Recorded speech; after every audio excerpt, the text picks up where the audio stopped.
অবশেষে মালদা এবং 2 দিনাজপুর পেল আই ব্যাংক। রাজ্যে পঞ্চম আই ব্যাংকের আনুষ্ঠানিক উদ্বোধন করা হলো মালদা মেডিকেল কলেজ হাসপাতালে। এবার থেকে জেলাতেই সরকারি হাসপাতালে অস্ত্রোপচারের মাধ্যমে ফিরে পাওয়া সম্ভব দৃষ্টিশক্তি। এবার থেকে কর্নিয়া পরিবর্তন করা যাবে মালদহ মেডিকেল কলেজ হাসপাতালেও। এতদিন মালদহ মেডিকেল কলেজ হাসপাতালে ছিল না আই ব্যাংক, ফলে চোখের কর্নিয়ার অপারেশন সম্ভব হচ্ছিল না। জেলার রোগীদের এই চিকিৎসার জন্য বাইরে যেতে হতো।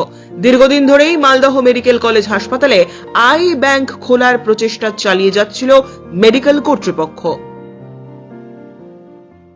মেডিকেল কলেজে অলরেডি চালু হয়ে গেছে, মালদাতে প্রথম আমরা চালু করতে চাচ্ছি।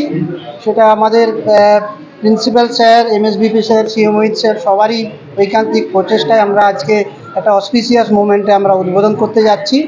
ডক্টর অনিল কুমার ঘাটা, নোডাল অফিসার ফ্রম স্বাস্থ্য ভবন, উনি অন দ্য ওয়ে আসছেন। উনি একটা ছোট্ট ডেলিভারি দেবেন, তারপরে উনি আজকে ওটি করবেন, অপারেশন করবেন। রাজ্যে কত নম্বরে আই ব্যাংক রাজ্যে কত নম্বরে এক্স্যাক্টলি আমি বলতে পারবো না, তবে অনেকগুলো আই ব্যাংক আছে। স্যার কি কি সুবিধা হবে আই ব্যাংক?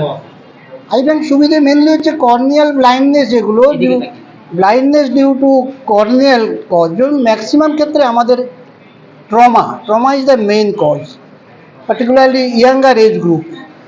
ট্রমার ওরা দে আর মানে প্রোন টু ট্রমা। তো তাদের ক্ষেত্রে কর্নিয়াল ব্লাইন্ডনেস তাদের ক্ষেত্রে ওই অপেক কর্নিয়াটা যদি আমরা চেঞ্জ করে ডোনেটেড কর্নিয়াটা আমরা বসাতে পারি, তাহলে পেশেন্ট দেখতে পাবে।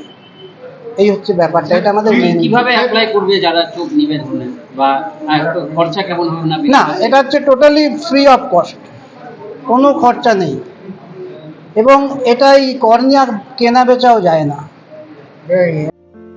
অবশেষে সরকারি শিলমোহর পেল মালদহ মেডিকেল কলেজ হাসপাতালের আই ব্যাংক। আনুষ্ঠানিকভাবে এদিন উদ্বোধন করা হলো এই আই ব্যাংকের। এদিন থেকেই চালু করা হলো ব্যাংকটি।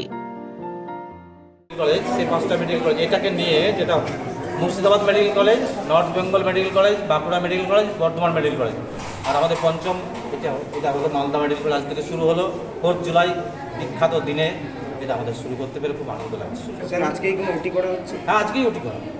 কতগুলো পেশেন্ট আছে বাকি? পেশেন্ট রাখা আছে, আমাদের দেখবো টিস্যুগুলো কার জন্য কোনটা ফিট। সব টিস্যু সবাইকে দেওয়া যায় না, অন্তত একজন বা দুজনের চোখে আমাদের অপারেশন করার সম্ভাবনা রয়েছে। রাজ্যে এই মুহূর্তে অ্যাভারেজ কত ডোনেশন হয়? ডোনেশন আমাদের ওয়েস্ট বেঙ্গলে গত বছরের আমাদের পরিসংখ্যান অনুযায়ী মোটামুটি 4000-এর মতো আমরা পেয়েছি টিস্যু গত বছর। আমাদের দরকার 12,000, 1/3 মাত্র পেয়েছি। এই ব্যাপারে আমাদের মানুষের মধ্যে একটা সচেতনতা দরকার।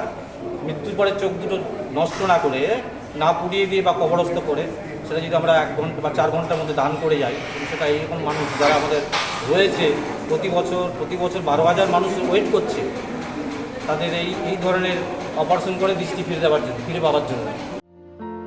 Bureau report, news today.